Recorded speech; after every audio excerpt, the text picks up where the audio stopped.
I'll go ahead and apologize before we really get started because I'm sick now and might be hacking, coughing a little bit during the class.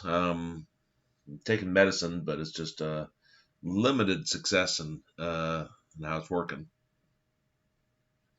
Now I installed a new version of Unity.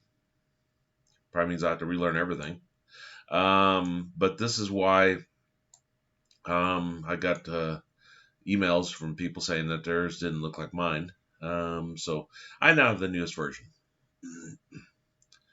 So if I add a train on here,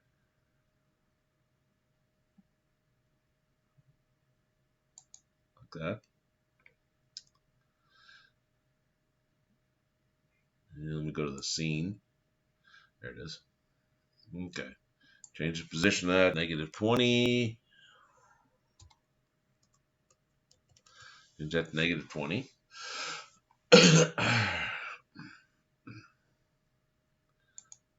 Okay. So we got our terrain here. I'm going to right click down here and choose import new asset. And I'll go to my pictures and choose grass. Okay. Now, the question that people had, since theirs looked different than mine, is, well, how do you add this texture onto this terrain? So if I have terrain selected over here, if I remember where this is at, I had to do some digging myself. There's a paint terrain option here. And then you see edit terrain layers. If I click that, you see there's a create layer. And at that point here, you can choose the grass and double click it. And that's how you can apply a texture.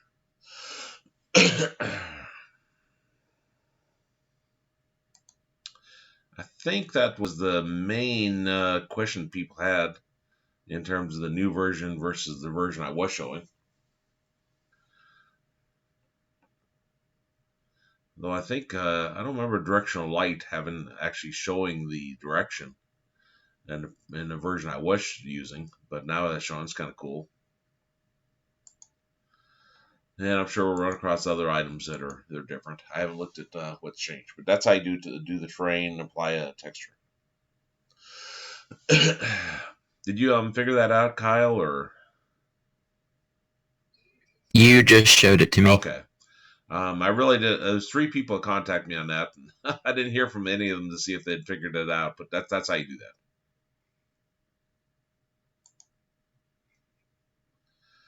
Okay, so we're gonna go over to Blender, and we're gonna create an animation on this. So, but that's. Did you need to?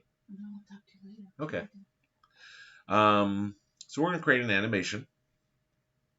So down here at the bottom, you see by default we got this I don't know what it looks like. Numbers across the bottom here. This is your timeline.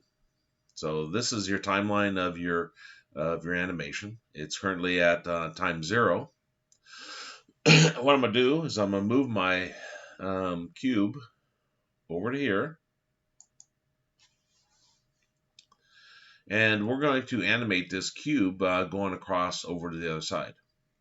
Now, since I'm at time 0, and to be honest, I'm not sure what these are in. I don't think they're seconds. Might be Blender seconds. I'll have to look that up to see where you can map those to time frame. If I had to guess, They may be in you think frames. frames? It's one option.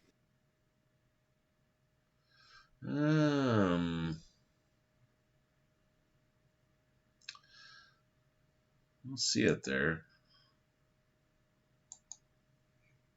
There's lots of different screens dealing with the animation though, so it's physics, particles.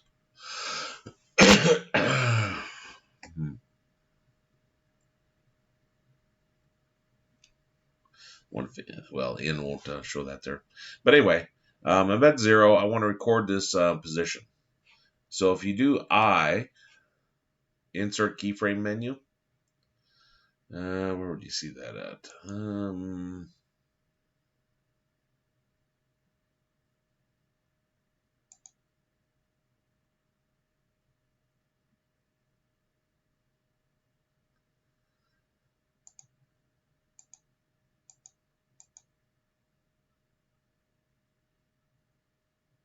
I don't know where it's at. But anyway, you have this selected, you do I, pops up with this insert keyframe menu, and you can choose different items. This will record off just the location, your XYZ. This will record off the rotation, so the current rotation. And this will record off the scaling. Here's combination, location, rotation. Here's combination, location, rotation, scale. Location, scale, rotation, scale, delta, location, delta, rotation, and so on and so forth. The one we're going to use, just for our testing here, is location, rotation, scale. Now that's recorded off the kind of the basis, our starting place, what it looks like to begin with. Now, if I click over here on my timeline at a different time, you see this little yellow line here. That indicates what I created.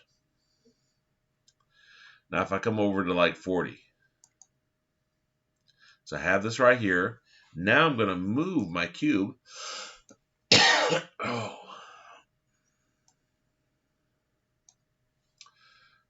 Right here. So it started here and it's moving to here. Well, at this point, you have to make sure you have this moved or this moved on your timeline, and you move your item, and then you do I again and choose location, rotation, scale. I'll come over here to 80. Move my cube right there. And choose I, location, rotation, scale. In theory, if you never change the scale, you never change the rotation, all you have to record off is your location. So you don't have to do everything. And then I'll come down to maybe 120. And I'll take my cube.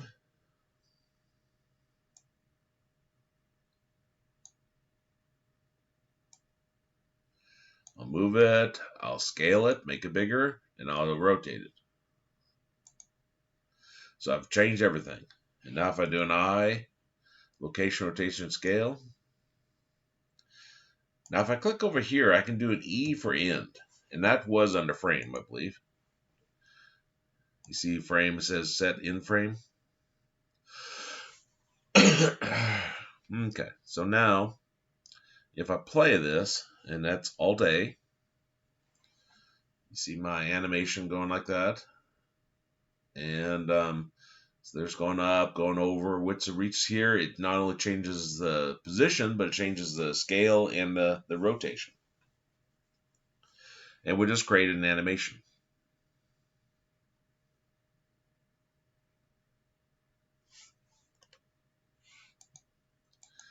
Now you get over to here, and it looks like, well, your the animation's messed up your shape. Well, no, because remember, this is our basis back over here. So if I just simply put my timeline over here, then you see it back to where it was. Now if I move this over here, now I do an Alt A. You notice it comes back over here as a starting position. So it's beneficial to have this kind of basis, this starting spot, so it'll always go from there.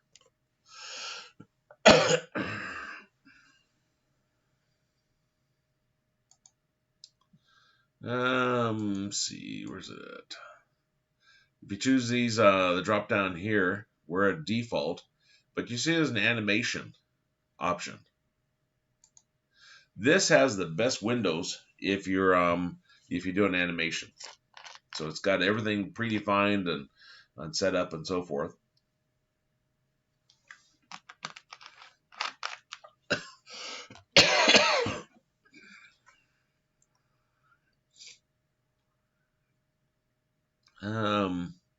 Here's where you can set your frame rate, 24 frames per second. You can change that to these options.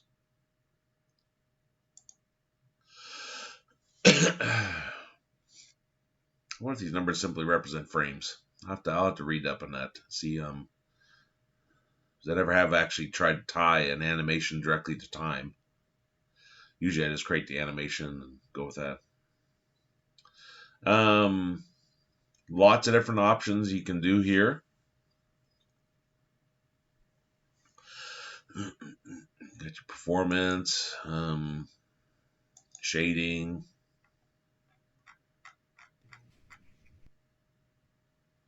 If you click this, that'll render your animation. But that takes quite a while, so I won't do that. Okay, I think your animation is based on frames per second. So you're doing 24 frames per second. So it's using the frames as its measuring device, but it's going in frames per second. Does that make sense? Right. If these are frames here, since we got I think it's 24 frames per second, more or less, this would be 6 seconds if this is frames per second. I wonder if that's true. Let's click the animation. It'll take a little bit, but we'll see if it's six seconds long.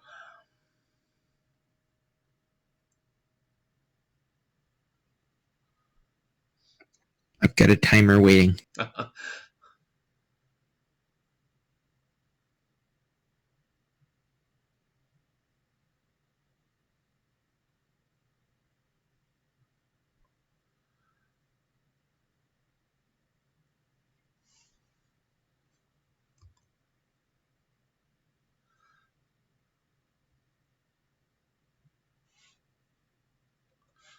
Well, how do I play the animation now?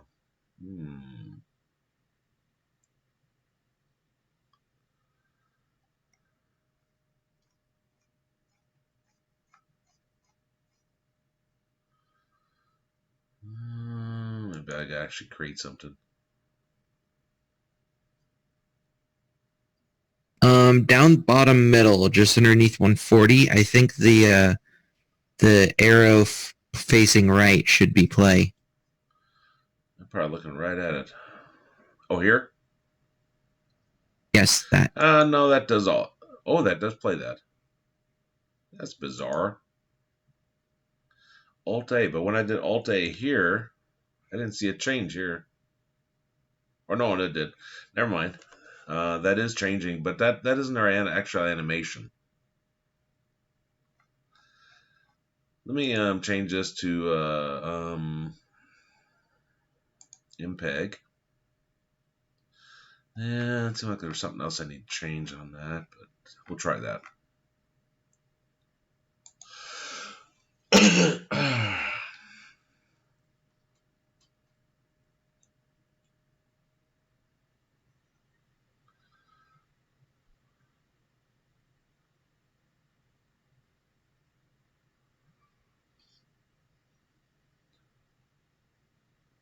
There is a way to play this this animation right on here, but I've forgotten it.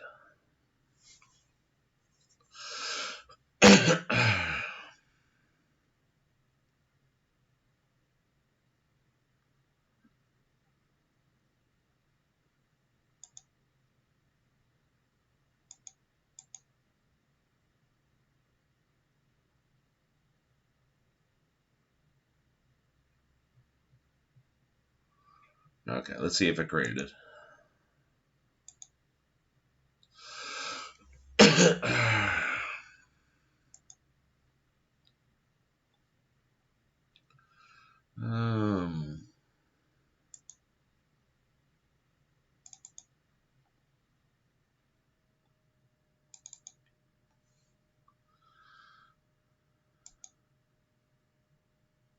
129, 2019 MKV. That doesn't sound promising.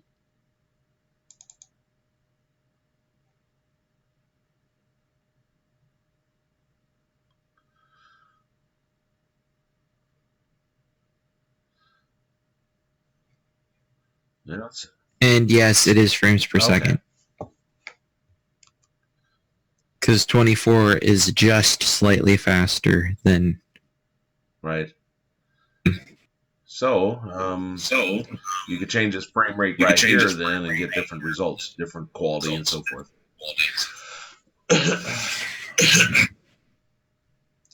Now, see these right here. You got your location rotation scale. You can expand that. And these are all the different items you can control.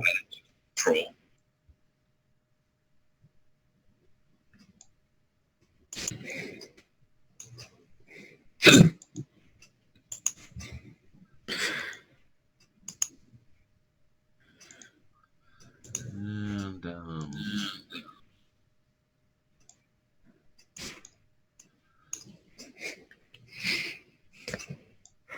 okay.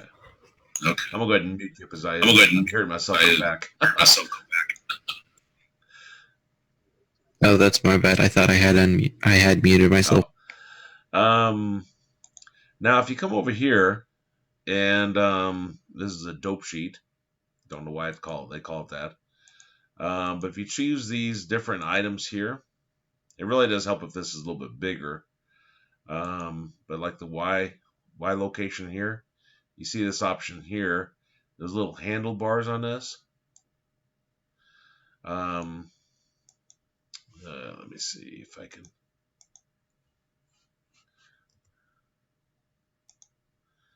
Well, there. Okay. I had to right click on it to select it. Now if I do a G for grab, I can move that.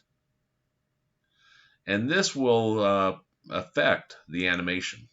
Like you see it up here in the camera perspective. Come down here.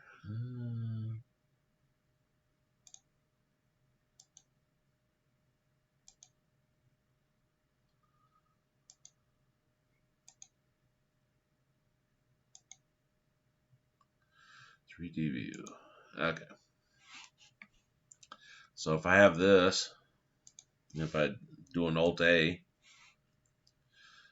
you can see it different places, and if you want to move this further down, you can.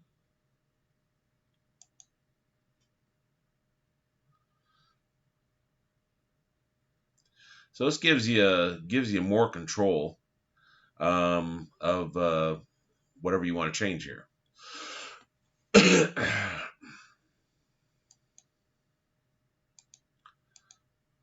Here's the X scale.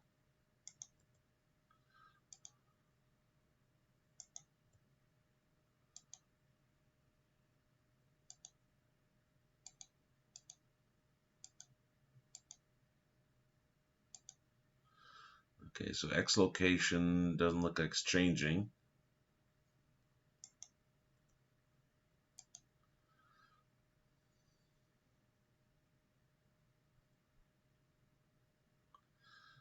Okay, now it's changing more.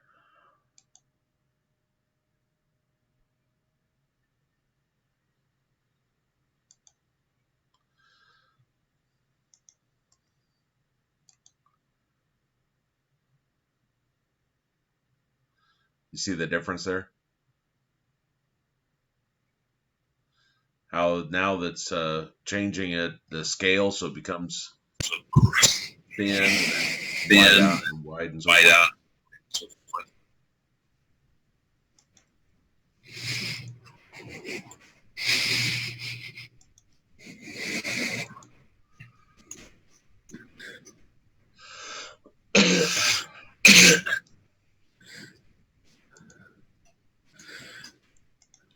Now these if I select this and I grab that bar, then you get an angle. Then you get on based on that particular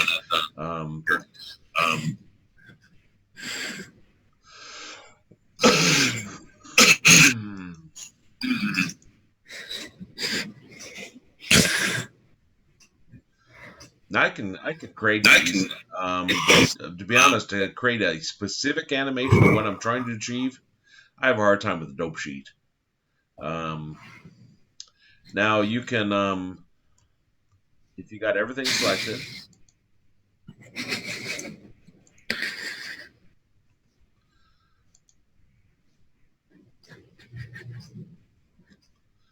then it affects, like if I had everything affected, if I did G for grab, then I can move it to whatever size, and it changes everything. Then my camera is, I think, inside the cube.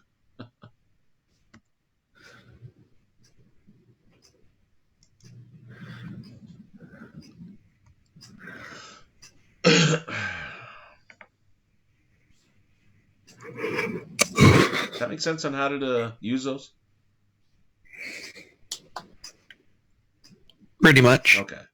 Now we're going to see the same principle holds true in Unity. It's got its own dope sheet that uses for the animation.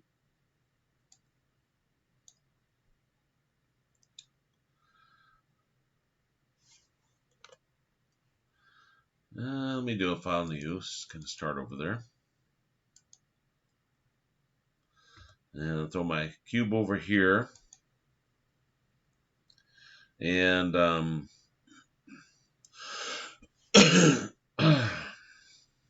you see there's a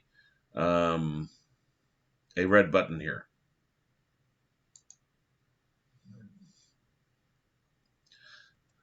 And if I did G for grab, move it here. And I keep moving that.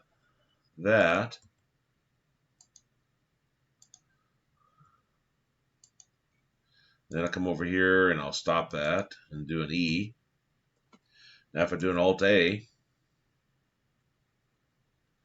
it creates that animation. So this basically, whenever you make a change at a different time spot, it creates a record of that change, and then it tries to interpolate between the old position and the new one, what you're doing. So you don't have to keep doing I over and over. So some people like that better because they can create that. Now you're not limited. Like if I turn on the recording here, you're not limited to just the position. If I move that over there, if I go to 30, now just by going to 30 doesn't create anything. It's when I actually make a change to it. So if I come up here, do a G, move it up there, and I do an R, rotate. Then I come over here to 60, do a G, come down here, R for rotate. And shut that off. And do an E. Now if I do an Alt A.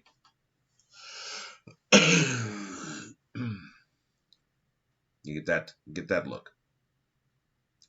Now these animations you see us creating here, these are ones that we're not going to do today. We're going to bring those next time into Unity. So you can create your animation over here in Blender, and then you can take it in to the package. Escape takes you, I thought it did. Interesting. Definitely hitting this. I thought for sure escaped it. Let me try it again. Okay, stop it. Oh, I had the recording still on, didn't I? No. Alt A. Escape. Oh, yeah, it did. That's bizarre. Again, if I want to do any kind of modification on that, then I can come here and change these. If you scroll down here in your timeline, you'll see the spot here. So like right at this point right here, if I wanted these further out, I could grab them, do a G for grab, Move them further out there. Now you see that they're over here now, outside of my end. So if I click over here and do E for end, then it'll slow down that last part of the animation.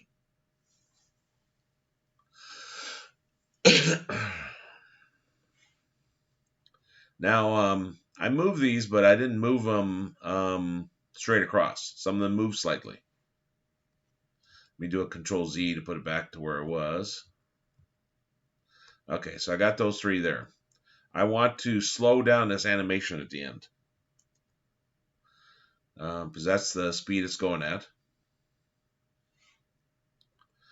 Well, if I come here and I right-click on this one, hold down my Shift key, select that one, and hold down my Shift key and select that one.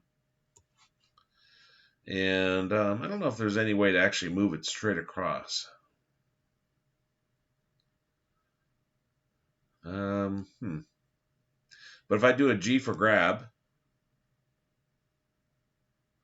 then I can move it out like that. Makes me wonder if there's a way to go straight across. But again, it's over here. So I click over here, do an E. Now if I do an Alt A, then you see at the end you can control the speed. You know, how slow does it go down?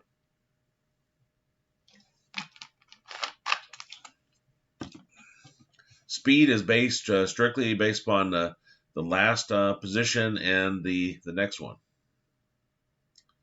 So if I grab these and move them back,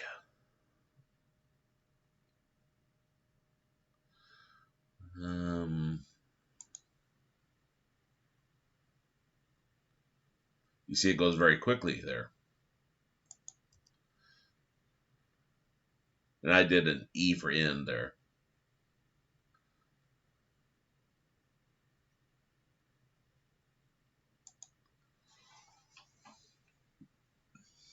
Now the animation option over here. This refers to your output directory, so you have to have that created. If you don't have a TMP folder, then I'm not sure where it goes. Probably not somewhere you want. And when it does the TMP folder, it creates tons of these PNGs, because that's kind of what a movie is. It's where you take a bunch of images and you're playing those images. You know, that's the way the old animation, I should say, works. I shouldn't say the new one. So that creates a bunch of images.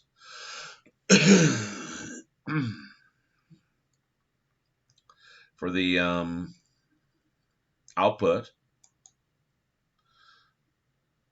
I really thought this would create a MP4, but it didn't. But these are your different movie types. You have to have the appropriate codec installed in order to do different types on here. So if you don't see these, it could be you don't have the right codec installed, and you can install other ones.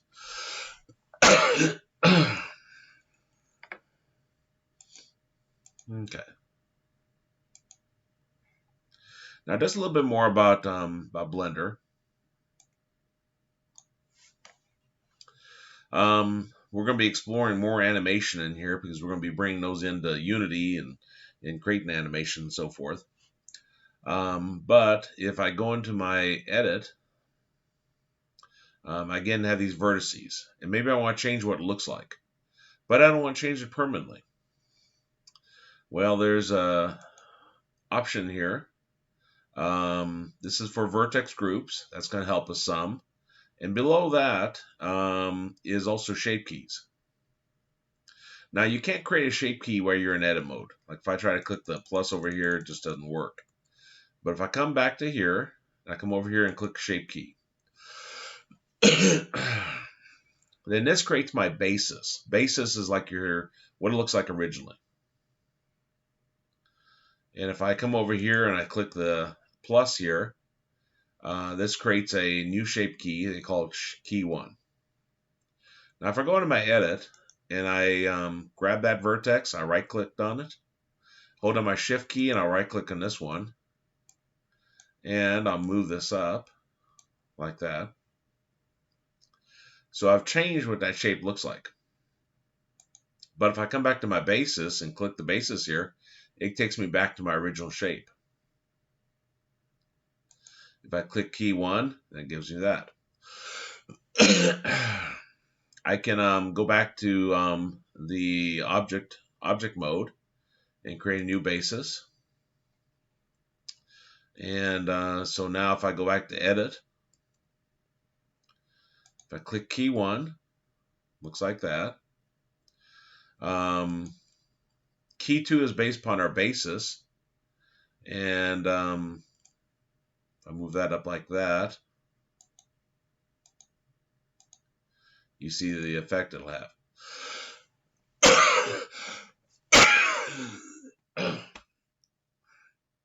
We'll eventually be animating those.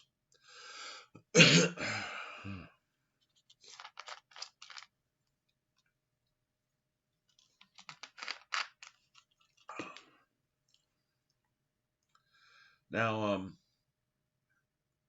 if I come over to here and see I got basis, key 1, key 2. If I have key 2 selected and I click the plus, I got key 3 now. Now if I go in my edit mode, you see we got our key 2 here, we got our new key 3. Now maybe I want to create some kind of animation eventually. And I'll have all these as different spots what the animation is going to look like. So maybe this one will be down there.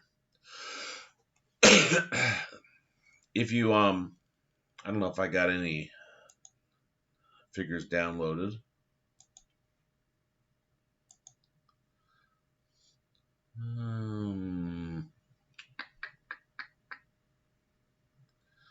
Let's see.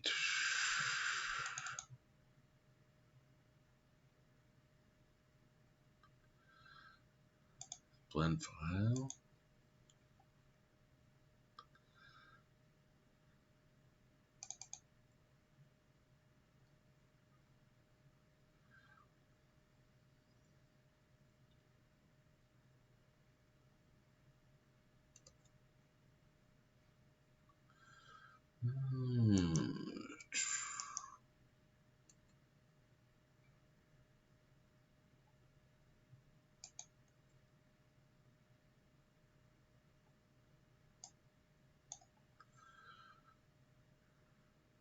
This may be more than we want to get into now, but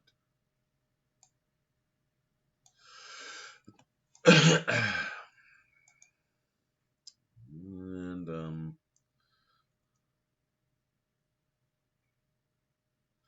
isn't the one I wanted.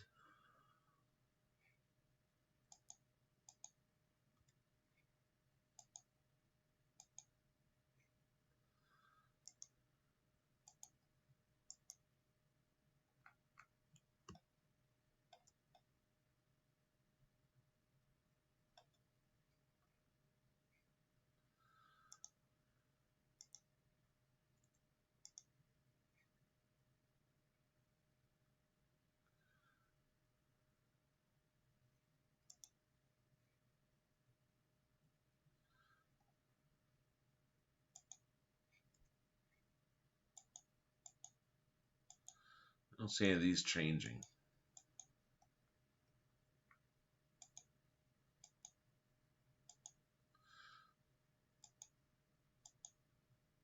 Looks like a little bit there in the bicep to the forearm. Okay, I'm not looking in the right place. Palm.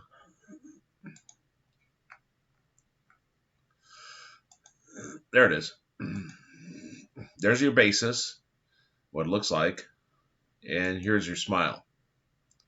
So by moving all these vertices and creating a new shape key, then they can create an animation of the figure smiling without having to do a lot of work. So each time you want the individual to smile, and you come up with that.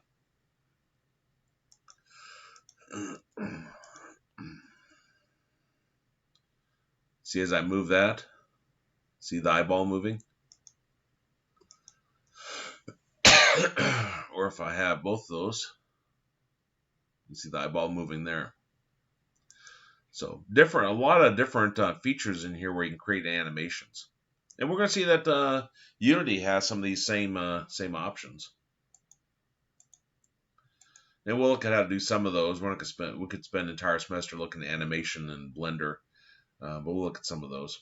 Now, how they change the work with the vertex, if you got a bunch of them and you're going to make quite a few changes, well, to select them individually each time wouldn't work out well. So what you can do is, if you go into this vertex groups option again, there's a vertex groups right here. And if you click the plus, you can give it some kind of name. You can double click this and say top row,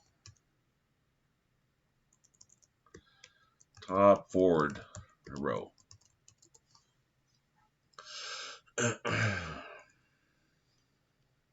And actually, I don't think I was in edit mode. But if I come in edit mode and I select that vertex and select that vertex, there's an assign here. So if I click the assign, those two vertices are assigned to this group. If I click a new group, and this will be called the bottom vertices. Now I want to do an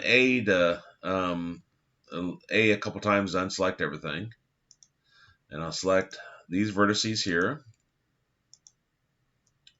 and then I click assign. Okay, so now if I want to if I want to make changes, if I have nothing selected, I did an A once or twice to unselect everything. If I got the top forward row, if I go into my edit mode, oops, unselect everything. Okay, so you select the top forward row, and you click the select down here. It'll select the two vertices that you want to work with. If I do an A to unselect everything, and then I choose the bottom vertices and click select, it has the bottom selected. So now I can move that. So that's what vertex groups are used for. So you can easily select a wide range of vertices. Now it doesn't make a whole lot of sense here because we didn't have many vertices, but if you got a sphere,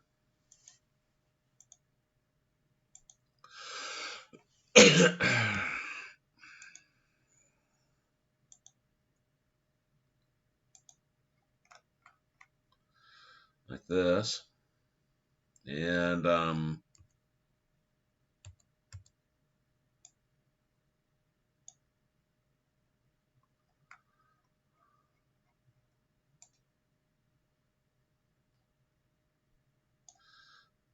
got this here.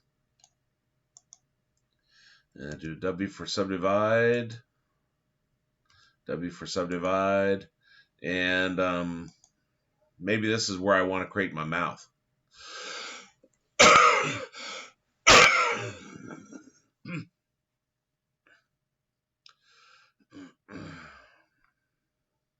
Now they just had like parts of the vertices change, and I don't have the patience for what they did, but you know, if you have this selected here, of course you have to create your bases first, so probably should have done that. I can come here, click my shape key, create my basis, I'll create another one. Okay, come here, and then I move.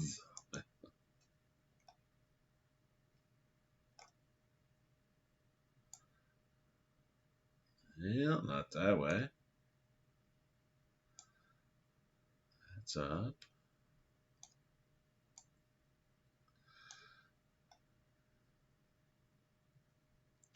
Well, let me just do a G for grab.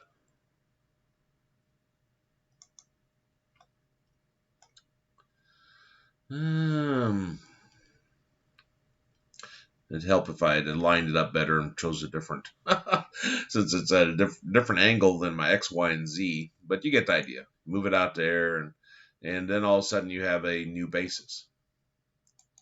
So if you put the effort into it, then you get your smile. Does that make sense on what the shape keys are used for? Yeah, they're pretty much just used for putting vertices into a group, so it's easier to select, Right, right? and then to animate eventually. Yeah, then I understand Okay. that. Well, now that we looked at the basics of animation here, let's go over to Unity. And I'm going to drop on, do a game object, 3D object, and I'll drop on a cube.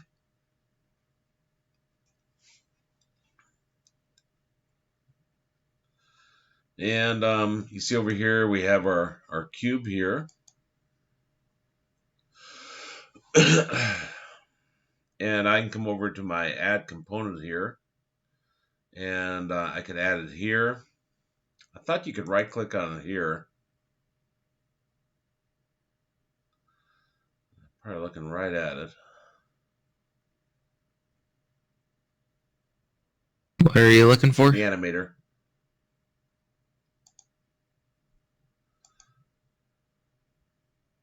I think that may be under components.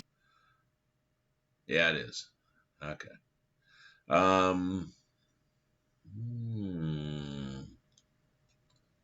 Perhaps playables? Labels. No, miscat it. What? Animator right to the top of the list. If that's what you were looking for. No, under miscellaneous, there was a animator. Okay. Oh, there it is. Yeah. It's just as easy over here. If you click Add Component and you start typing animator. But it's in multiple places.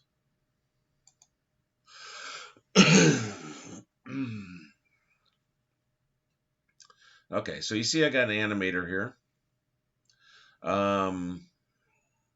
There's also another way of doing that. Let me delete that.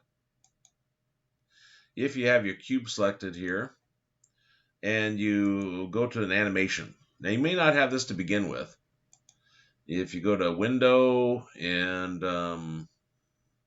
Animation, I think this is what brings it up. Close tab. Window, Animation, and Animation.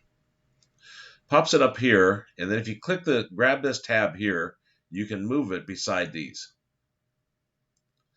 So that creates your animation. So if you got your cube selected, if you simply click Create.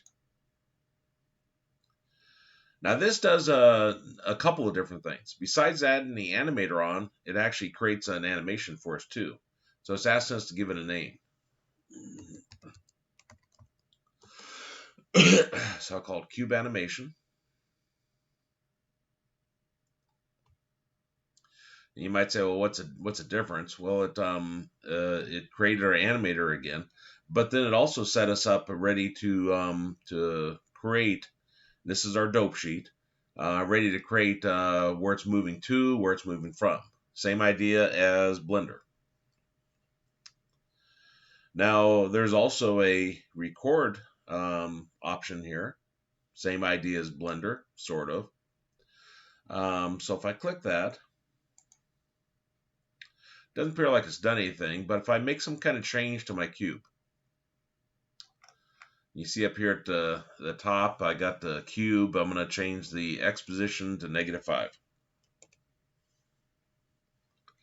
When I did that, it created an entry down here and recorded off the -5 here, position 0, 0, so forth. Well, now, if I change anything here, like maybe -5 is not right. Maybe I want -6. And you see it changes it to -6 again. That's how you make your change. Now, if we actually move our timeline here, so I come out to here. So put that there. So I'm at a new place. Now, if I make any change, Like I changed the X position to +5. You see it creates new entries for what I just did.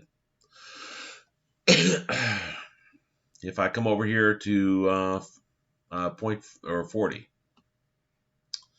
and again, if I make any kind of change, let's see, Y I'll have go up, so that's 4.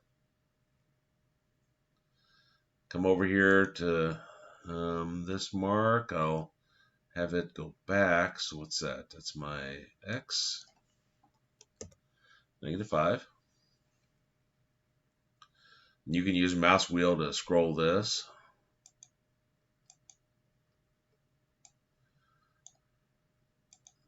Okay. And then I'll have it go down. So I want Y to go to 0. Now at the point where you're done recording those, you click this here to get it out of recording mode.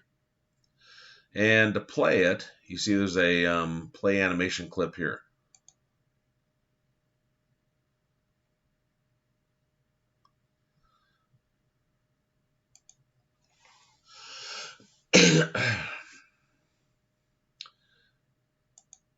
Now these down here, again, how close these are to each other will determine the speed.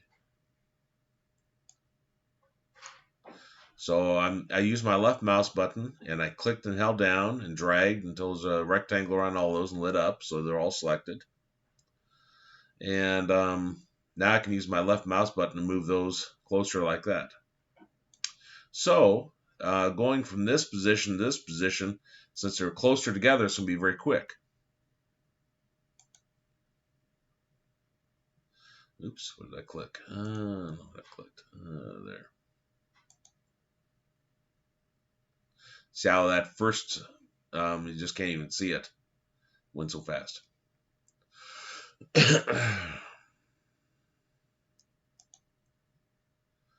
And if I moved it back to where it was, or I can move it further out, and this first would be very, very slow.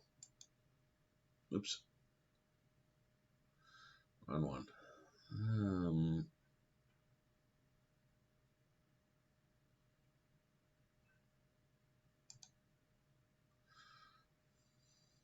meant just to show this. See how that's a lot slower, that first spot there?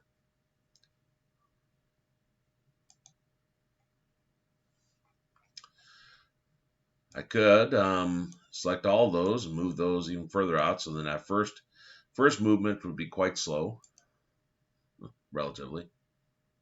Oops. Why do I keep clicking that?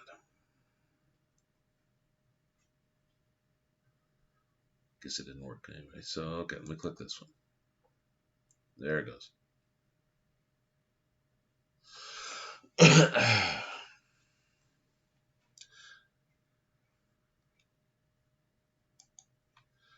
Now, if I click this,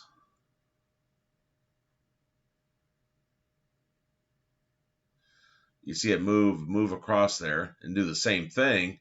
It just takes, this is a lot faster down here if you do the play.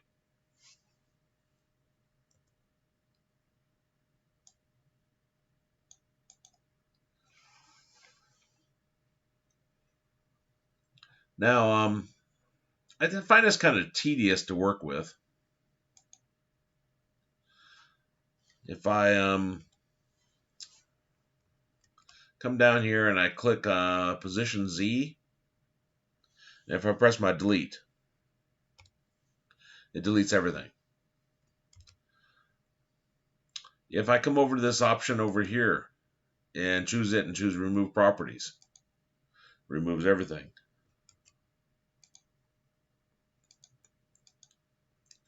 Now if I come over here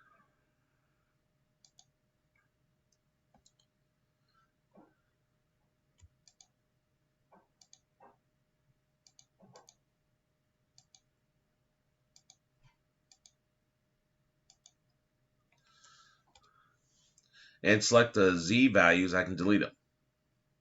And so they're no longer there. Just seems like there should be an easier way. Maybe there probably is, and I just don't know it. But there should be an easier way to select all the Z values and change them.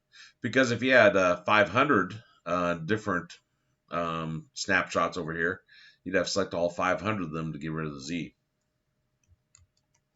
Okay. Now that's the dope sheet, and I have no clue why they call it dope sheet. But if I click curves, remember we had curves over in Blender. I don't know if you can change this dynamically. Let me see.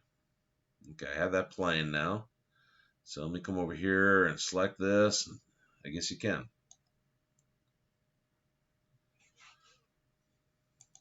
If you have an individual one selected here, like my Y position, which is, let me see, Y is up and down.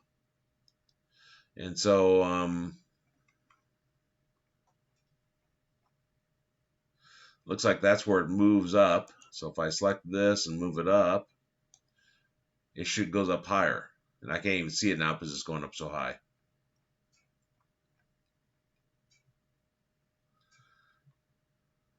There it goes. This one right here,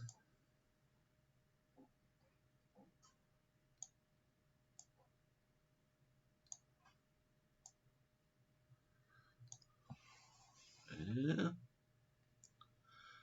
There goes across top up there. So you can control the height of it. You could have it go probably below the plane, if I'm guessing.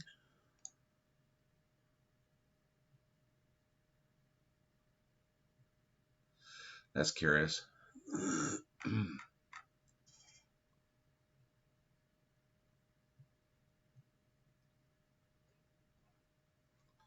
Of course, it ends right here, so the fact it went below the plane, I probably wouldn't be able to see it.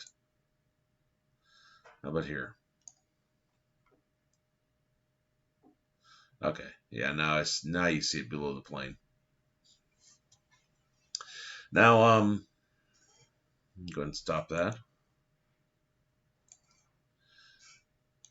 If you have these selected, you can right-click on them, and this is where you can control what it looks like. And I'm going to have you, as an assignment for this, I'm going to have you, I got a YouTube video that shows how to create a bouncing ball. It looks pretty good, because you not only just change the position, you change the scale.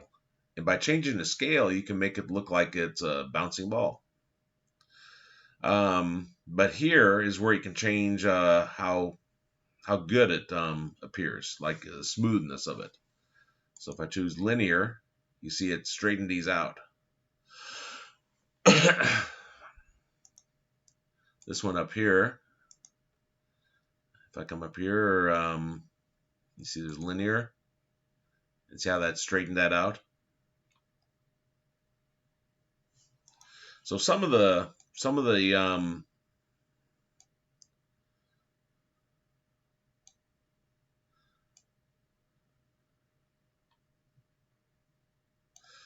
imperfections you might have by moving these by hand, you can come up here and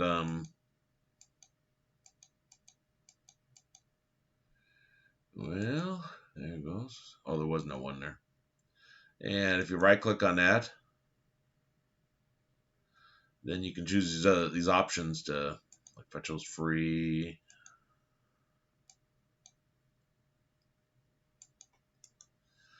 okay, both tangents, choose linear, then you see it cleans it up some.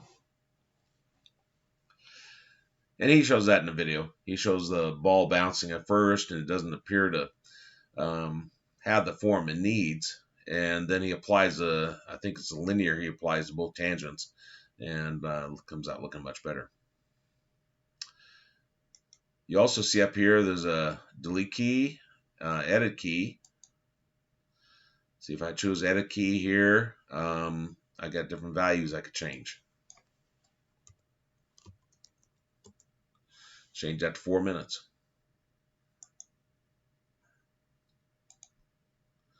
See, the value is 22. So if I change that to 20, see how it moves that down a little bit? So if the linear cleans up, that's fine, but you also have total control on this. if you select it and choose edit key, and I want that at 20,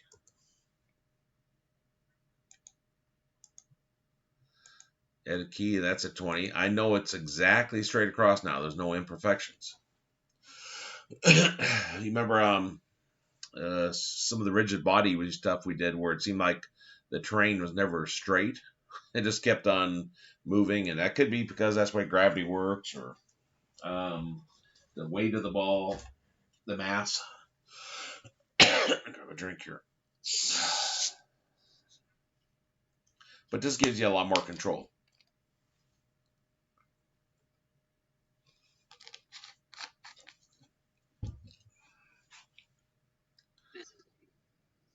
This is going to be fun to mess around cool with. What it does?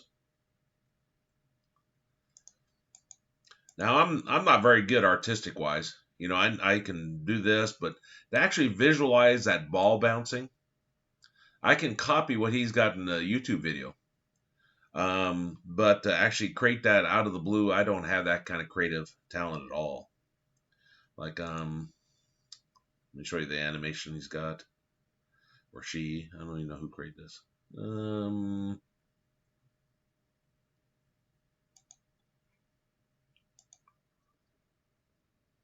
This could be a character swinging their arms as they walk or bobbing their head. So far, we've had a shadow sitting motionless on the ground below the ball. It's been useful to give information about where the ball is in the pseudo 3D.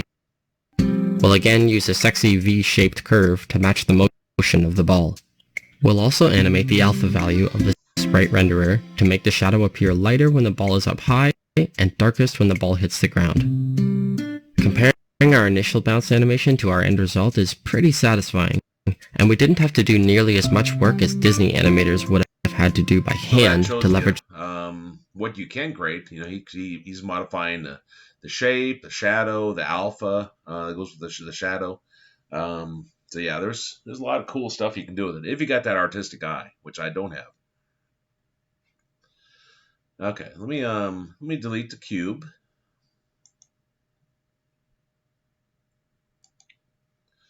And make sure there's nothing here. Delete all that.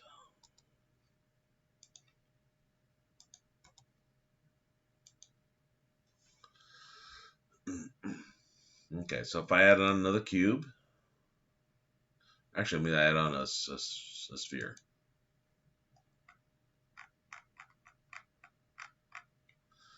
And change the scale of that. Move it up.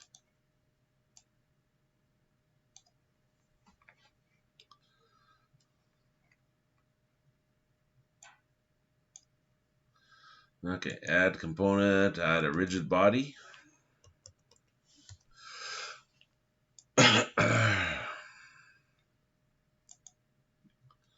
And play that.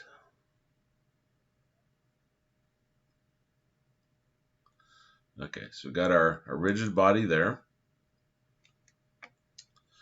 Now, okay, I got my sphere selected. I go to the animation, and I'll go ahead and click the create.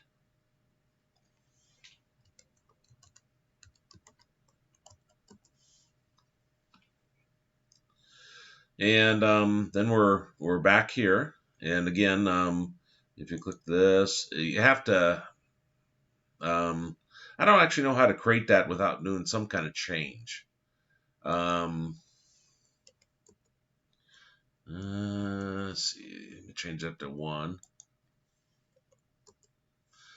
Now I'll put it back to 0. So it doesn't have to be. It just has to recognize some kind of change has occurred. I'll come over to here, and I just manually change these, but you don't have to. That was in. I'm not sure where is that. I think it might have been game. You can see these changes in game. But over here, you can just use these also. So I can have that go down like that. Come over here, I could have the scale change.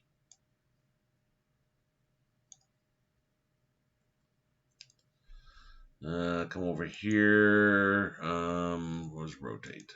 Choose rotate.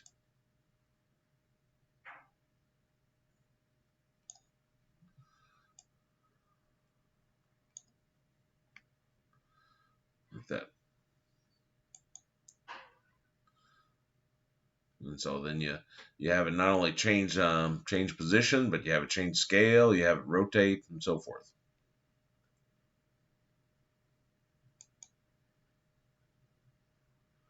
Oops.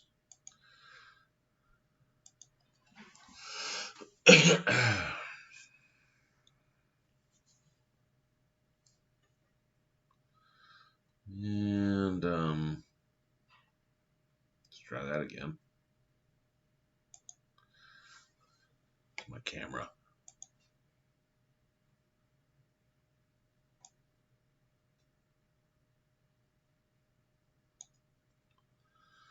-10.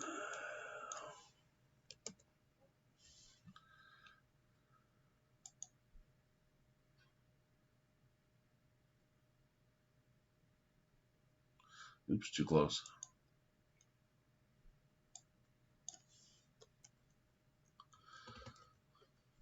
Maybe we'll do it be a -10.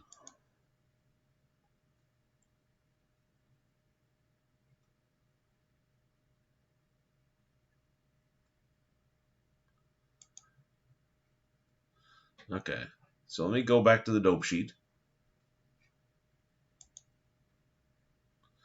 And see, my Y position here is 14.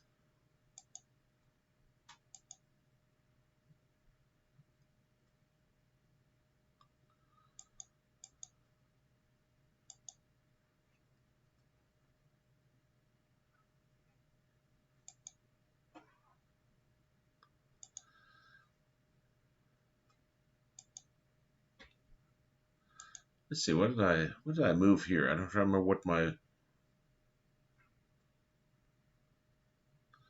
position was there.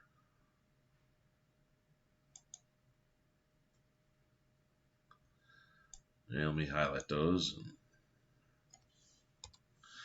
delete those.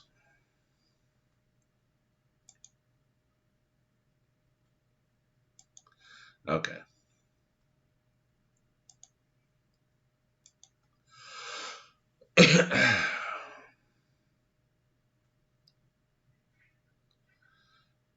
You notice what it did?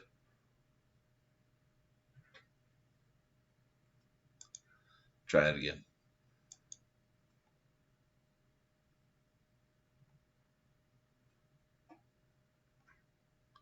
It slowly went down, didn't it? What you'll see is that you can have forces counteracting each other over here. So we had our animator, and that's why I got rid of this one, is because I was thinking maybe that was, I forced it to go down quickly, and I want to get rid of that completely. So you have these interacting with each other. And seems like there's some way to move those. You can change the order of these. Sometimes by changing the order of these, it'll affect your animation that's occurring. Now I don't know if this order will matter at all, because the rigid body is going to bring it down anyway. Let's see.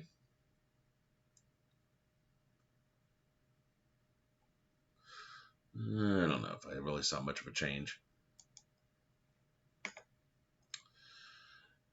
So again, yeah, you have the your options here.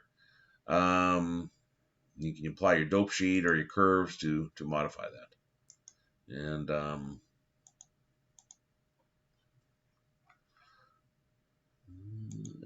position.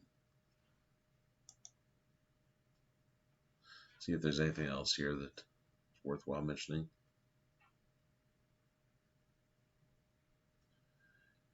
Guess not. Is there any questions on any of that?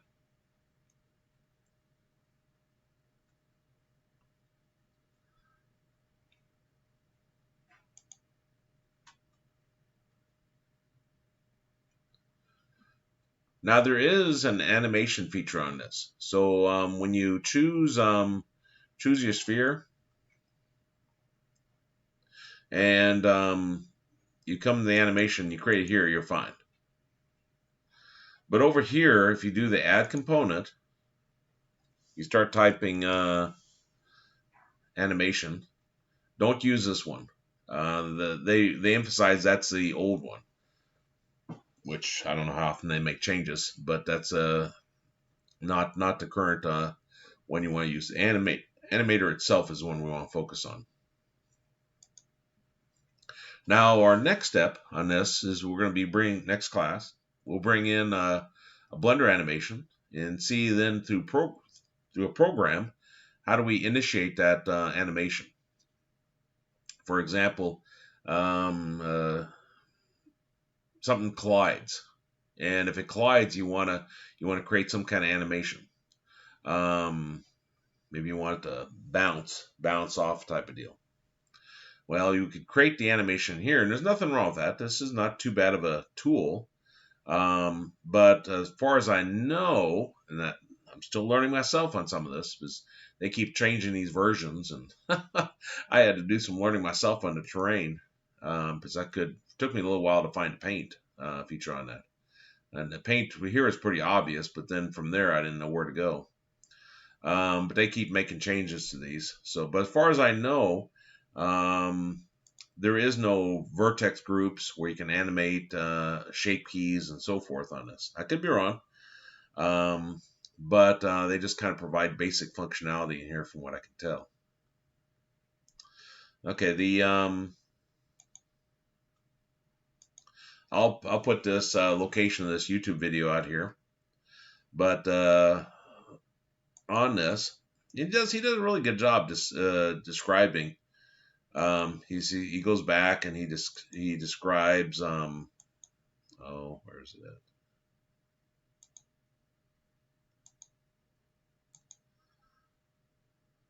Somewhere in here he describes a book that Disney came out with, talking about here it is.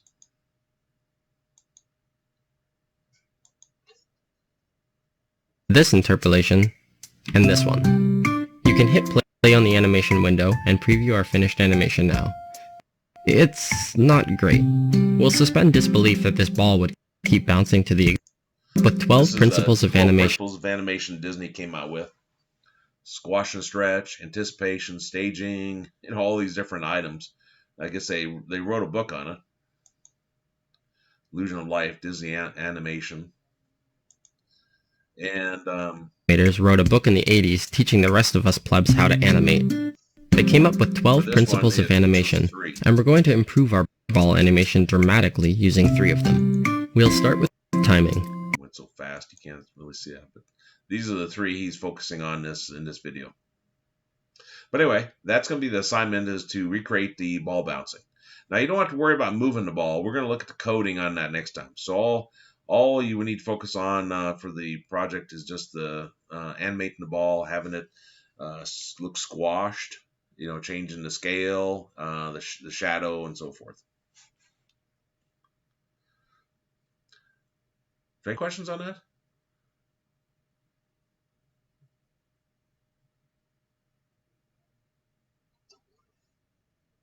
The one I have will probably be answered when I start messing around with it.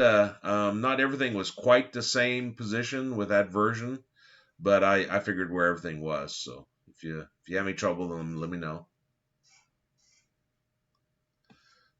I'm going to go ahead and stop the recording there.